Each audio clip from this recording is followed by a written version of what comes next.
America has had enough of Ilhan Omar, get out. Chants echo across the nation.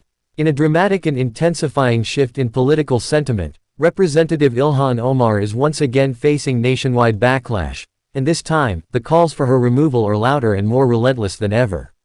From fiery town hall confrontations to trending hashtags, Americans across the political spectrum are sending a clear and unapologetic message: get out.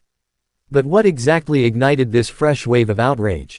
And could this signal the beginning of the end for one of the most controversial figures in Congress?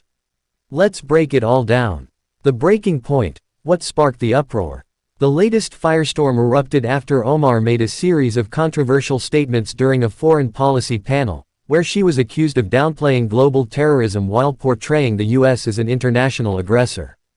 During the discussion, Omar allegedly referred to certain U.S. military operations as crimes against humanity, sparking immediate backlash from Republicans and even moderate Democrats who saw the comments as inflammatory and divisive.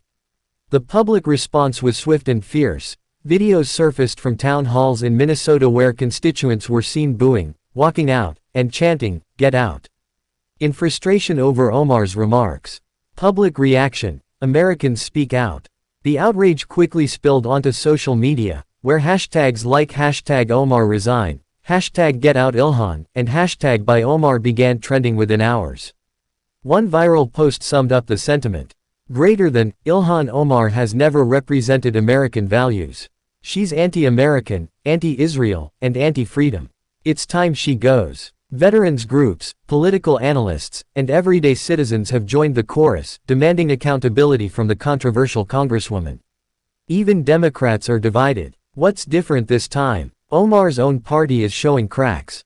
While progressives have rushed to her defense, branding the backlash as xenophobic and Islamophobic, an increasing number of moderate Democrats, particularly those in swing districts, are distancing themselves from her controversial rhetoric. An anonymous Democratic aide told Capitol Hill reporters, "Greater than, she's becoming a liability. Every time she speaks, we lose middle-of-the-road voters." This growing divide within the Democratic Party could spell serious trouble for Omar's political future.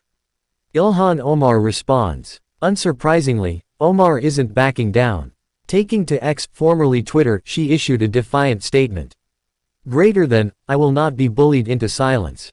I was elected to speak truth to power, and I will continue to do so."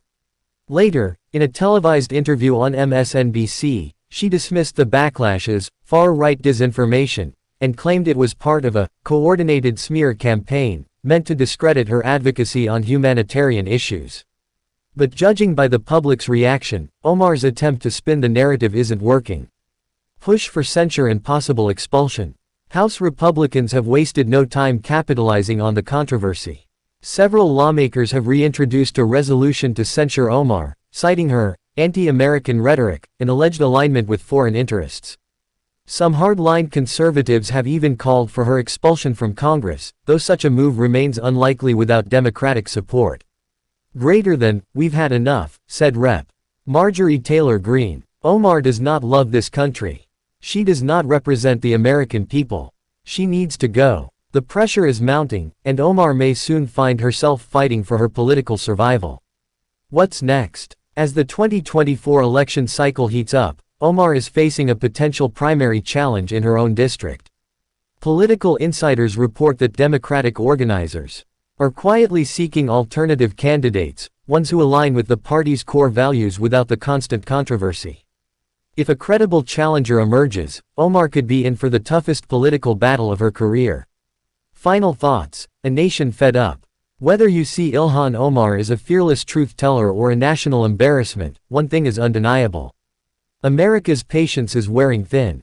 The growing "Get Out" movement reflects a deeper frustration with divisive politics, radical rhetoric, and out-of-touch leadership. Can Omar survive this political firestorm?